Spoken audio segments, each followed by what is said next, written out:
Хайырлы ерте Россия бер телеканалында Татарстан яңалыклары туры эфир студиясында Идел Кыямов. Татарстанда быелга исәпләнгән республика программаларын формалаштыру дәвам итә. Барлыгы 44 программа гамәлгә ашырыла. Гражданнарның аерым категорияләрен торак белән тәэмин итү һәм торак төзелеше иң масштаблы программалар булды.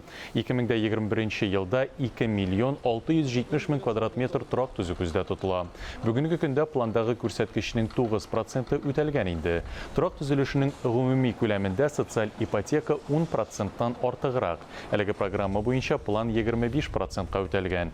Бу 161 йортның 8-е инде файдалануга тапшырылган дигән сүз. Күп фатирлы йортларны капиталь ремонтлау программасына 41 муниципаль берәмлектәге 927 объект кертелгән. Быел Татарстан президенты грантларын алучы мәдәният учреждениеләре исемлегенә Тинчурин театрында кертелгән. Грантлар өчен ел сайын республика бюджетыннан бүлеп биреләчәк акчаның гомуми суммасы 350 миллион сумга якын. Мәдәният, сәнгать һәм кинематография өлкәсендә Татарстан президенты грантларын алучыларның тәкъдим ителгән исемлегендә 9 мәдәният оешмасы бар. Президент гранты Татар дәүләт җыр һәм бию ансамбленә, Дәүләт симфоник оркестрына, Бәрмәнче Крәшин дәүләт фольклор ансамбленә, Татар кино оешмасына, Габдулла Тукай исемендәге дәүләт филармониясенә, Тинчурин театрына, шулай ук Камал, Качалов опера һәм балет академия театрларына бирелә. Исегезгә төшерәбез, әлеге грантлардан мәдәният учреждениеләре 2007 елдан бирле файдалана. Татарстанда нәсел шәҗәрәләренә багышланган яңа ядкәр порталын тәкъдим иттеләр. Ул нәсел шәҗәрәсен бер көндә җыярга ярдәм итә. Элек моңа ярты елга якын вакыт китә иде. Әлеге система ябык режимда эшли. Белгечләр сайтны тулыландыру белән шөгыльләнә. Беренче биографик мәгълүматларны Актаныш районының Әнәк авылында яшәүчеләрдән җыя башладылар. Барлык торак пунктлар барлана. Киләчәктә портал республиканың һәр кешесенә ачык булырга тиеш. Соңгы еллардагы эшләгән эш гамәлләребез кече ватаныбызның үткәне, бүгенгесе һәм киләчәге белән бәйле. 6 буынның нәсел шәҗәрәсен төзү өчен 10 ел вакыт иткән. Нәсел шәҗәрәсен белгечләр түгел, шушы буын вәкиле үзе төзегән. Мәгълүматларны җыярга туганнары булышкан. Әнәк авылыннан башка шәһәрләргә һәм авылларга барып йөрергә туры килгән. Хәзер әлеге мәгълүматларны архив белән чагыштырып тикшерергә кирәк. Безнең архивта беткән авылларның хозяйственный китаплары һәм домовой китаплары саклана. Шушы китаплардан алыначак мәгълүмат портал өчен. Без китапларны ачып җибәрү белән гаиләнең башлыгын күрәбез, аның хатынын, балаларын күрәбез. Шушы китаптан без аларның кайда эшләгәннәрен, ничәнче елгы булганнарын, нинди милләттә булганнарын күрәбез. Һәм хәтта бу китапларда аларның күпме җир кишәкләре булганнарын һәм аларның бөтен үзләренең гаиләсенә калган бөтен мәгълүмат та шушы китапларында бар. Хәзер меңләгән гаилә тарихы күп томлы архивларда түгел, бер браузерда сакланачак. Татарстанда масштаблы санлы проект эшли башлый. Ул кешеләр турында бердәм шәҗәрәләр базасына миллионлаган язма җыя. Үз шәҗәрәңне еллар буе эзләп түгел, бер көн эчендә алырга мөмкин була. Шушы шәҗәрәгә карап, безнең укытучылар гаиләсе бар. Электән укытучылар инде алар хәзер көндә Кәгазьләрдәге мәгълүматларны архив хезмәткәрләре цифрлаштыра. 18 гасырдан башлап мәгълүматлар саклана. Татарстан башка төбәкләрдән кирәкле документларның күчермәләрен сатып алгач, аларның саны артырга тиеш. Үзебездә хәзер инде бабайлар әбиләр уйланасың. Тормыш оказывается теге бер генә төрле барган кебек. Кирәк картаймаса да, ләкин барган саен эшләгән эшләргә Инде үзебез бер буын бит хәзер. Менә субханалла уйлаганда без хәзер үзебезнең тормышта җыела башласак 4 буын җыелабыз сөйләптән. Татарстанның нәсел шәҗәрәләрендәге беренче агачны республиканың беренче президенты Минтимер Шәймиевның кече ватаны Әнәк авылына җибәрәләр. Проект аның ярдәме белән гамәлгә ашырыла. Ул Актаныш районында тәкъдир ителде. Әлеге система ябык режимда эшли. Белгечләр гражданнарның ризалыгын җыйгач, портал республиканың барлык халкы өчен дә ачык булачак. Проект якындагы 5 елда тормышка ашар дип көтелә.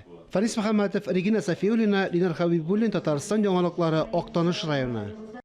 10 февральдан 12-сіне қадар Қазан Экспо халықара күргәзмә үзәге территориясендә Тат Агро Экспо зур агротехнология күргәзмәсе узар дип көтелә. Ел сайын уздырыла торган чара авыл хуҗалыгы тармагының актуаль мәсьәләләре буенча фикер алышу, яңа эшлекле элемтәләр урнаштыру, үз продукцияңны һәм эшләнмәләреңне тәкъдим итү, инвесторларны җәлеп итү белән кызыксынган меңләгән агробизнес вәкилләрен бергә җыя. Күргәзмә экспозициясендә 30 төбәктән Россия Федерациясенең 50 шәһәреннән 200-дән артык авыл хуҗалыгы техникасын һәм җайланмаларын эре җитештерүче предприятие һәм алдынгы чит ил компанияләре вәкилләре катнашыр дип көтелә.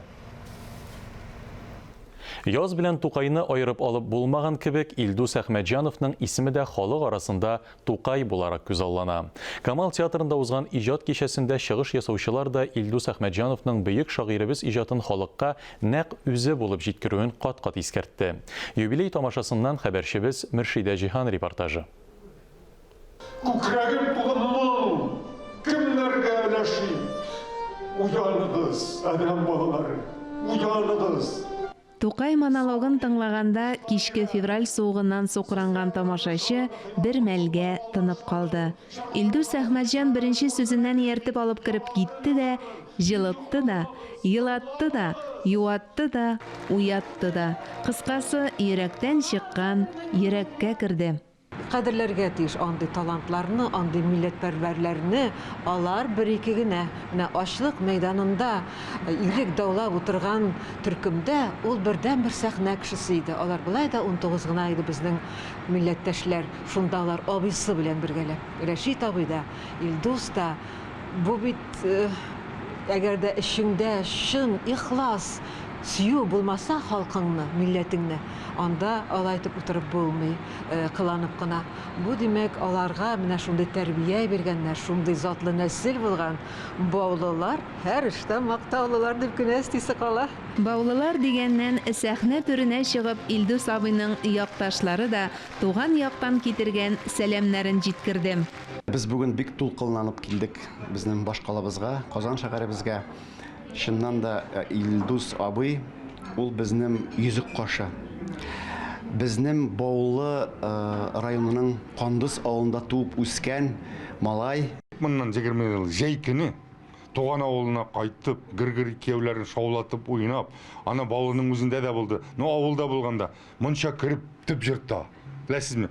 Ул шул кадәр рәхәт. Җәйгә туган ягына кайтып шулай ук спектакльләр уйнарга насыйп булсын. Юбилярны Татарстан президенты Рөстәм Миңнеханов, дәүләт киңәшчесе Минтимер Шәймиев исеменнән Ирада Аюпова котлады. Сезнең иҗади тормышыгыз, гомерегез озын булсын. Медальләрен булгач, утырсаң да ярый дип башлады сүзен Хәлим Җәләй, утырырга кыймый басып торган юбилярга ишарәләп. Әнә шулай көлдереп тә, җитдиләнеп тә Хәлим ага гомерлек дустының талантына бәя бирде. Буйсан, бит, кыяфәт, шундый мөләйим кеше, әйме? Һәм әлбәттә, аның иң зур байлыкларыннан аның бик матур, бәрхет төсле баритон тавышы. Ул бик сирәк артистларда гына.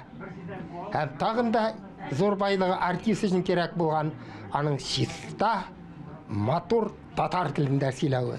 Ул безгә үрнәк. Андый артистлар бик сирәк туадыр. Мин аның телен, аның сөйләмен, менә yorып сала бит ул сөйләгән вакытта да. Аның шигырьләре бик матур, мин аңа сәламәтлек телим. Ул бик гади, кешелекле, нинди генә рольдә уйнаса да, аны яратмый мөмкин түгел.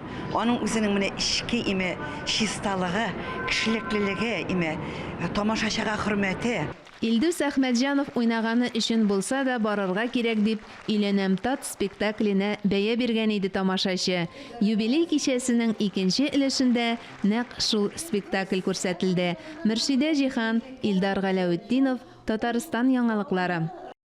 Әлеге сәгатькә шундый яңалыклар иде. Мин Идел Кыямов бүгенгә сезнең белән сау булашам. Сау сәламәт булыгыз, үзегезне һәм якыннарыгызны саклагыз.